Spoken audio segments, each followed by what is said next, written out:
బాణాపురానికి పేరు ఎలా వచ్చింది? బాణాపురం పేరు అంటే ఇది కాదు కానీ ఈ పాండవులూరు వచ్చిన సంగతి చెబుతాను నేను. చెప్పండి. పాండవులూరు వీడికి వచ్చారు, జమ్మి చెట్టు కింద ఉండరు. ఇది జమ్మి చెట్టు కింద ఉండరు, జమ్మి చెట్టు కింద ఉండి ఈడ తానాలు చేయటం, జమ్మి చెట్టు కింద ఉండి మర్రి కింద పండటం. మర్రి కింద పండి ఇక రోజులు గడిచినాయి, రోజులు గడుతుంటే ఇక బాణాలు ఈడ చెట్టుకు తగిలిచ్చారు.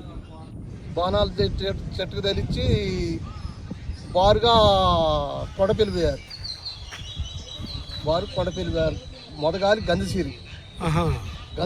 గంధసిరి నుంచి బాణాపురం ఆడ ఇద్దరు దొరక్క ఈడికొచ్చారు. ఈడికొచ్చి కొండపల్లి ఇల్లటరాజు గద్దె కాడికి పోయారు. కొండపల్లి రాజు గద్దె కాడికి పోయారు.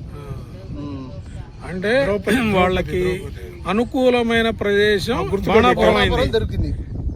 నీళ్ళకి గాని ఉండటానికి గాని ఇది ఆయుధాలు దాచిపెట్టుకోవడానికి గాని బాణాపురం అనుకూలంగా దొరికింది.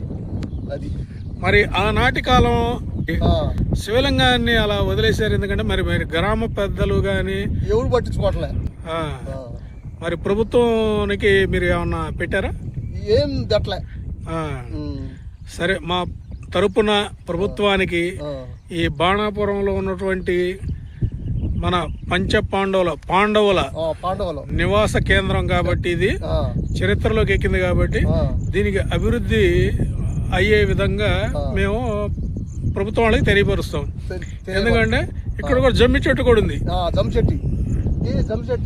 పొలాలు ఉంది, ఒక పొలం గాలికి పడదు, ఒక పొలం ఉంది. అది అప్పుడుదే చెట్టు. మరి సన్నగా ఉన్నది ఏంటండి? కొమ్మ